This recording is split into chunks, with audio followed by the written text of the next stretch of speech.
Howdy folks, welcome to the channel Rockin' the Country. I've got a theme going today that wasn't my design. These are gift requests. And holy cow, this is all about like marital problems. Call it that. Every one of these songs, three songs anyway today that have related or relate directly to marital problems. The first one that the first one I did was Bill Anderson. Thanks to you. And in the song, he was like, you took me back a couple times, even. And I didn't get to do all these things in life, you know, flying a jet and fly up to God and talk with God or whatever, and go to Fenway. And then he's like, but thanks to you, like, I know what love is. I've been loved. And then the next one, the prior song was Loretta, Wings Upon Your Horns. And that was just, to me, just about how he brought out the worst in her. That's what I got out of that song. And now, and in that, Ronnie, who made a gift for that one, said that Loretta's openness and honesty about things opened the door for other artists like LeAnn Rimes and others, who I'm doing now, LeAnn, to talk about their marital issues, if they will, and indict themselves in these things. Now, I don't know this song that I'm doing, LeAnn Rimes, What Have I Done? But Renee Mooberry said this is the song LeAnn wrote to her then husband, Dean Sherimet, if that's how you say his last name. I done a song that LeAnn wrote to Eddie Cibrian, who she had an affair with. And LeAnn, and she's still with him. She's been married since, I think, 2011 to Eddie Cibrian, but evidently this is a song that she wrote, to her then husband, I guess, about the affair. So this isn't like a lightweight Thursday. This is heavyweight Thursday, coming in with the deep relationship things. And thank you, Renee, for this gift and all the other gifts that you've made, okay? Oh, Jesus. This has to be tough to do. 1, 2, 3, go. Might be. Is she gonna cry like Jennifer Nettles did in her song "Stay"?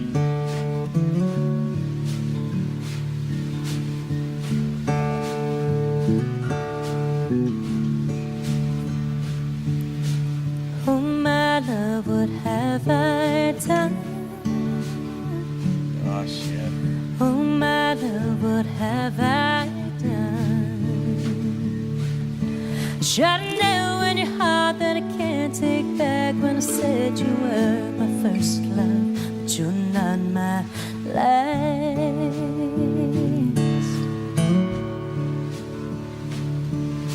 For far too long I hid my face, I fed off your forgiving grace. Well, I know your pride, it must have took a beating when I used your love to rob your freedom. What have I done? Those are some good lyrics. Oh, what have I done? What have I done? There's a hurt in me that I don't understand. What have I done? Oh, what have I done? I broke the sweetest heart of the only man that's ever loved me. Wow. So she's saying at this moment, whatever moment she's referring to here, that Eddie Cibrian, I guess, who she had the affair with, didn't love her. Maybe they were infatuated at that point. I don't know. You put the pieces together in a powerful song like this. I love the mandolin, by the way. It's a really nice accent in this song. Yeah, I don't know what I've become. The self-loathing is brutal. I need to get back to where I'm from. Yeah. I'm gonna smash every mirror in this empty house, 'cause like you, I don't wanna see myself what have I done? Yeah. Oh, what have I done? What have I done? There's a hurt in me that I don't understand. What have I done? Oh, what have I done? I broke the sweetest heart of the only man that's ever loved me. I love that drumming.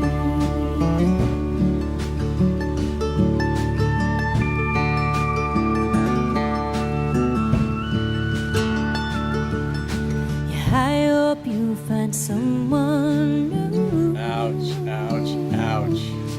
someone who's worthy of you.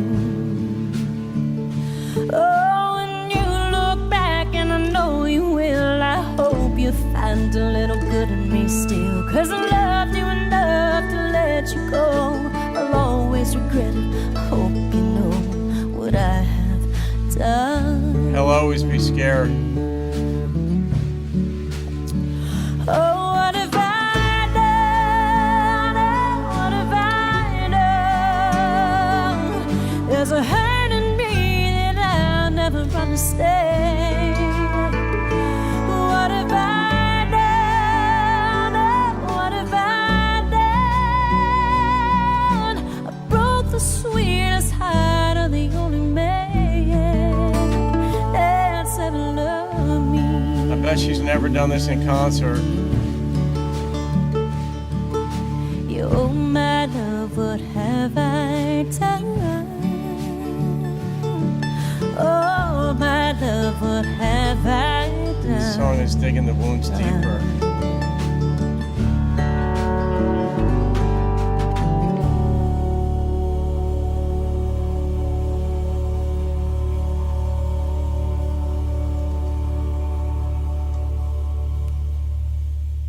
Wow. I love what the director was doing there. Very active, as you'd expect. But he's like, keep it down, people. Do not. This is going to be a slow, long fade. Remember. I have mixed thoughts on songs like that. You know, George Michael's had I think in his song Freedom, said some mistakes were built to last. And then when you couple that notion with the idea that you can't explain your way out of something you behaved your way into, you can only behave your way out of it.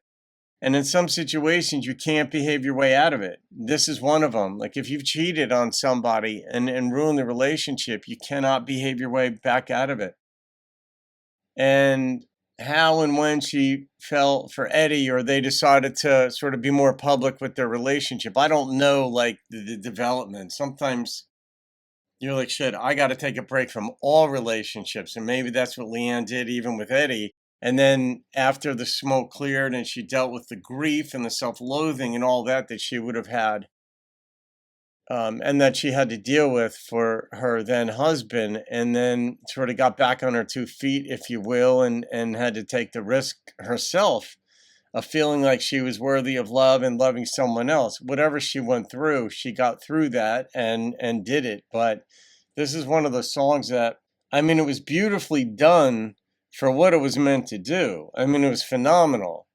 And so many ways in which it could have gone and didn't, and that's a testament to the brilliance. A lot of the things that you don't see or experience are because they weren't meant to be seen or experienced, but they were options. Lyrically, you know, she just stayed in a very simple place, and it wasn't a come to Jesus, it was a come to grief and point the finger at herself.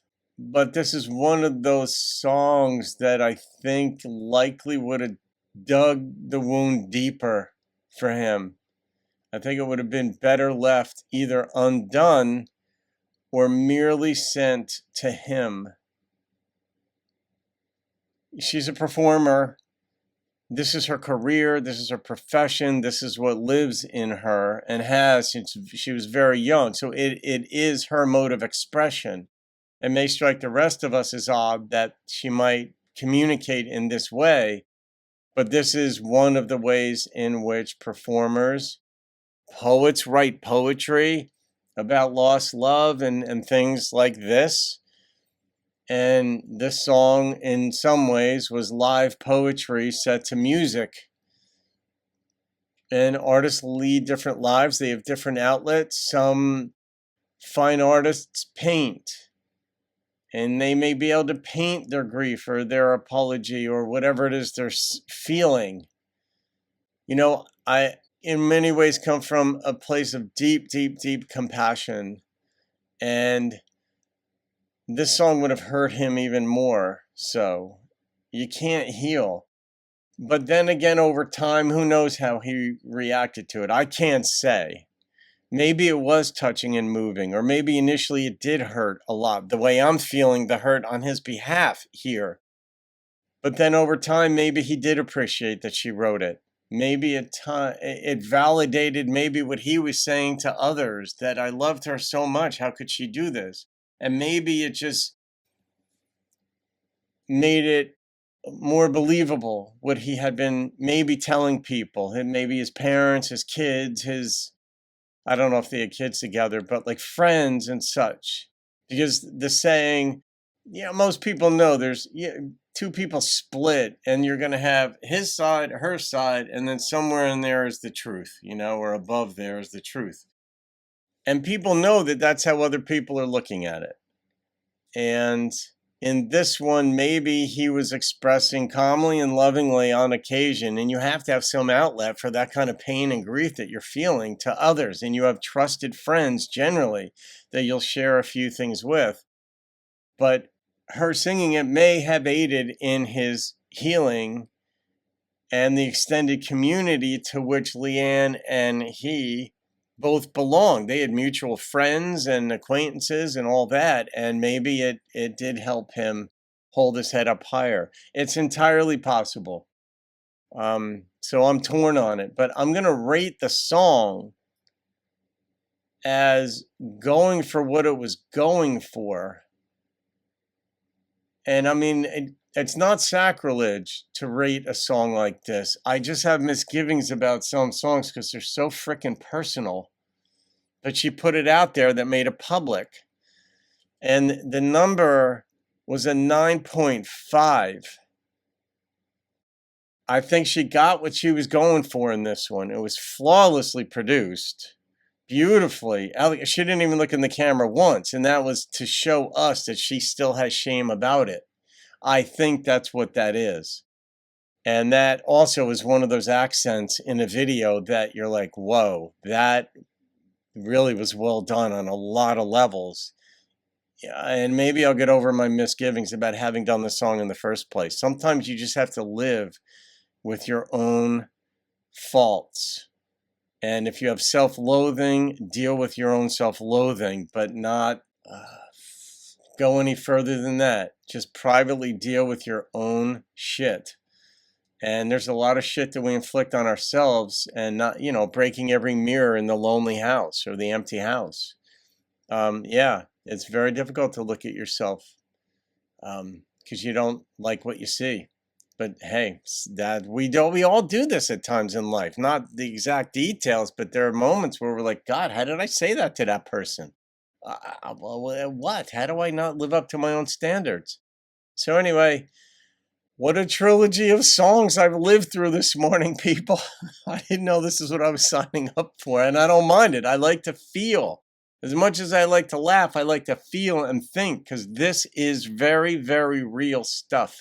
And I like it too. So, all right, guys, hope you enjoyed that. Renee, thank you, my dear. Have a great day, folks. I'll see you on another video, and keep rocking the country. For far too long I hid my face.